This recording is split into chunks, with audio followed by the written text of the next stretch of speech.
What is a game? Welcome to Philosopher's Corner. I'm John. What is a game? So, a game is organized play that has rules and a goal. It can have one player, it can have infinite players, but it has rules, it has a goal. So, games are part of the universal human experience. We have anthropological records showing a game existing as far back as 2600 BC. And, I think it's safe to assume probably whenever humans got together, whenever they started clumping in groups, somebody came up with the idea of a game even before that. Because we have games super far back in history, and they cut across every culture, and they cut across everything. Humans love to play games, and we love to create games and play games. So a game, it's organized play, and it has rules. Some people have described it as overcoming unnecessary obstacles. Some people, people have spoken at length about why they think games exist and like what they provide. So why is it? So really the question is like, why is it a part of the universal human experience? Because it's pretty simple what it is. It's organized play with a set of rules and a goal, and you have players, right? And why is it part of the universal human experience? Why do we keep doing it, right? Because we need it. Obviously it shows us some way to construct a worldview.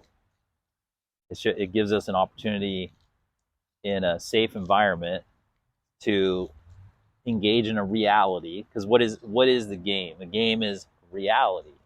It's a world, has its own rules, has its own goals, and it puts you in to that world either by yourself, which means you're playing with the world itself, right? Because it could be a video game, or it could be a board game, or a card game like Solitaire, or if you're playing it single person, it's you in the world versus the rules of the game, trying to navigate the rules of the game to achieve some goal that's set out before you. In Solitaire, you're trying to get all the suited cards together in a certain sequence, and it doesn't really matter because the game is always just that. You can be playing Pac-Man or Solitaire or anything if you're playing solo, or any, first-person shooter. You're playing essentially in a video game. If you're playing a single-person video game, you're playing against the algorithm. You're playing within the confines of all the programmers' minds that have put software and algorithms into a video game, and now you're navigating essentially their algorithm, and it's compelling you to make certain decisions and react in certain ways and put in certain inputs, so that essentially you can just get to the end screen. Like that's the goal of any single player video game, is just to get to the end screen, really. And you get awarded points and whatever based on the rules of the game, right? So part of the part of the game, like some games make it so that you don't find out rules until you follow rules to unlock certain levels and certain new rules.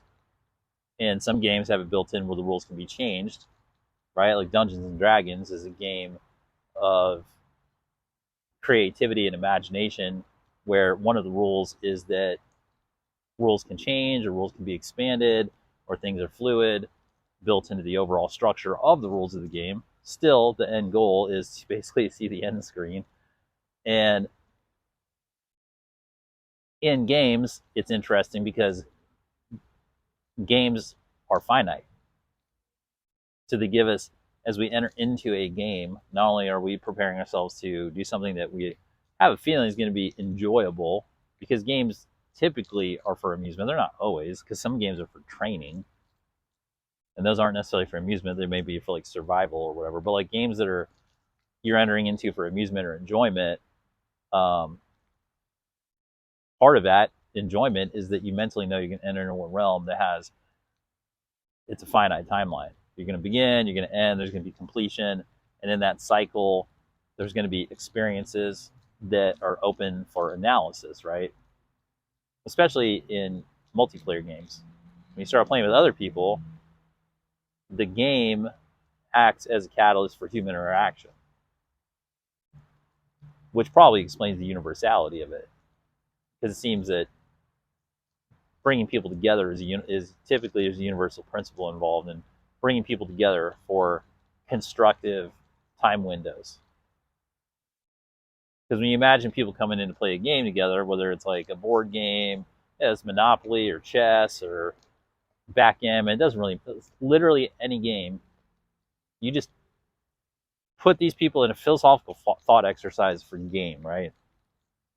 You just have a blank space, call it a tesseract or whatever, but like a blank room, right? It's white walls, there's a table, and just imagine a game, generic game on the table, and you just imagine whatever people, generic people around it playing it. And then furthermore, you can imagine generic people around them watching them play it, right? So that's another function that games do. But like remembering that all those people, those generic people in that room,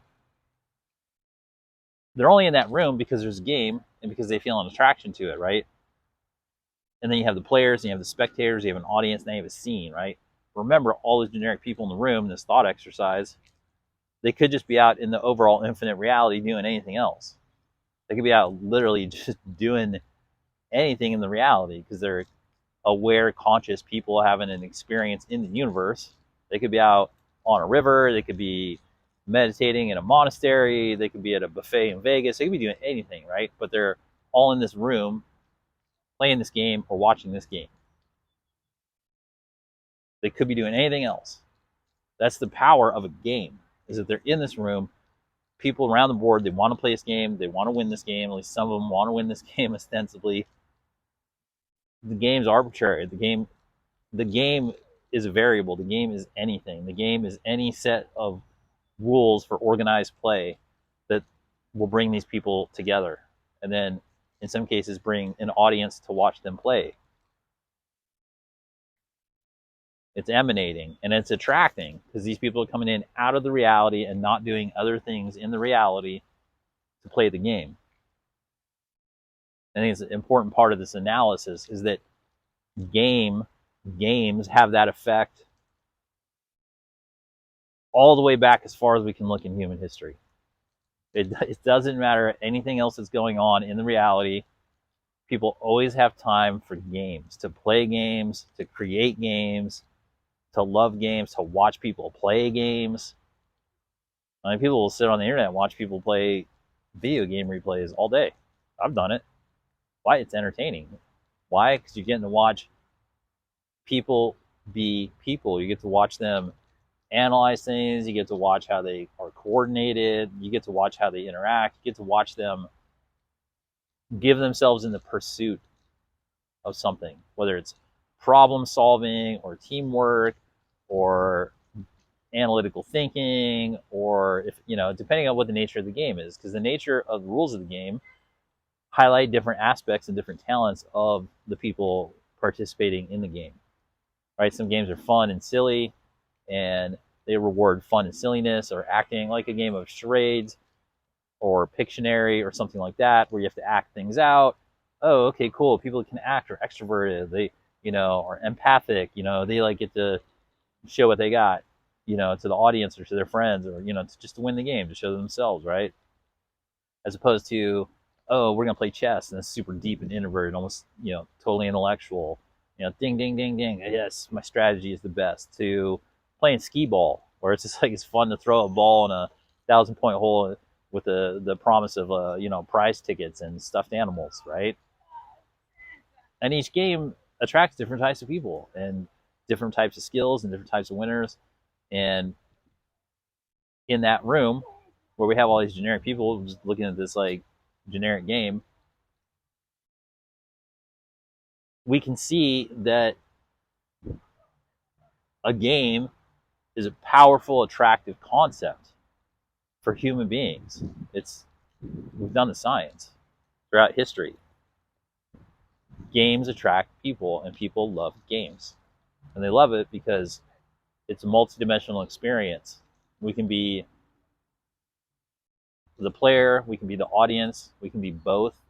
We can be in a world, we can be out of the world. We can be winners, losers, we can do all these things. And there's for a true game, I mean, I guess you can take games and take it over the edge, but most games are safe. I suppose philosophically speaking, many games are very dangerous and even lethal.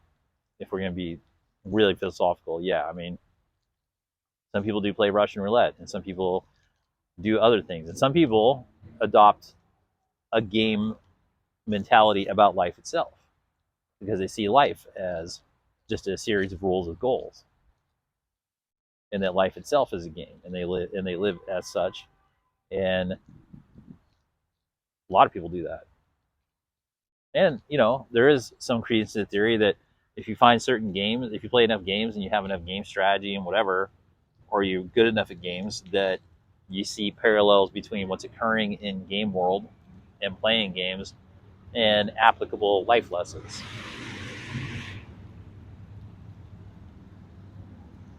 If one can assume that a game has, is an appropriate microcosm for the life the life lessons and principles that are playing out, they're trying to apply them to. So game, right? Already these powerful games. People love to play them. We love to make them, and they resonate and they bring people together, and they gain interest and traction, and they give us a through line on certain things.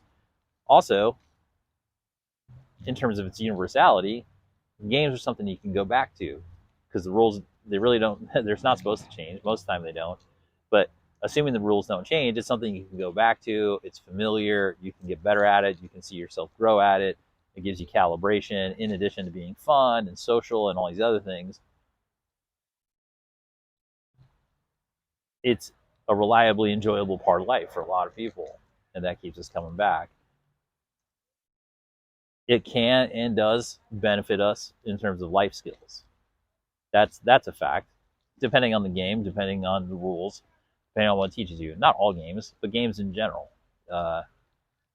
Philosophically, I believe that if it weren't beneficial to humans to have games, then games would have disappeared a long time ago. I mean, there's obviously activities that don't benefit humans that we don't really talk about because they didn't benefit us, so they didn't stick around, right? But games do. We love games, and they stick around, and they have benefit and utility, and they stimulate many of the advanced skills that we have, and we have them for all ages and all walks of life and all enjoyment levels. It's one of those things that all humans can enjoy. Games, and even it's a need. It's a mental need. It's an emotional need to play games. For the intellectual parts, for the emotional parts, and for the social parts. Hey, how are you? Your girlfriend? How are you? I'm well, thank you. How are you? I'm not okay. It's a war, Yeah, I love it. Good. Hey, how are you? Hi, good. How are you? I'm well, thank you. Oh, it's right here. Yeah, for this, I'm skimming it for this episode. Nice. Thanks. Yeah. Good to see you. Likewise. Have a good day. Right. So a lot of people, games provide a lot, and it's really a mental need and a spiritual need to be able to exercise these things. Because human beings, if we look at games in relation to humans, we have tremendous problem solving abilities, creation abilities, just mental perspective and spiritual abilities in general. And they need to be exercised, they need to be satisfied, and they need to be validated too. So games are a good way to sort of practice and exercise all of these skills that we have. And we find that we also enjoy this practice and exercise most of the time in a safe environment. Like I said, I mean, there's games that are not safe. So we have them, and they continue, and they're going to continue because they seem to be an integral part of the human experience, which we need and we grow on and we love. And it leads to all sorts of other deeper explorations of the universe and people and other things. So games, yeah, they help us make sense of stuff, and they give us a respite from the vast, undifferentiated space of life, and they're enjoyable. Okay, well, I mean, that's a good enough starter for games for this one. Obviously, leave your thoughts and let me know what's up. Always think for yourself. All right, guys, thanks for spending some time here at Philosopher's Corner. I hope you have a good day.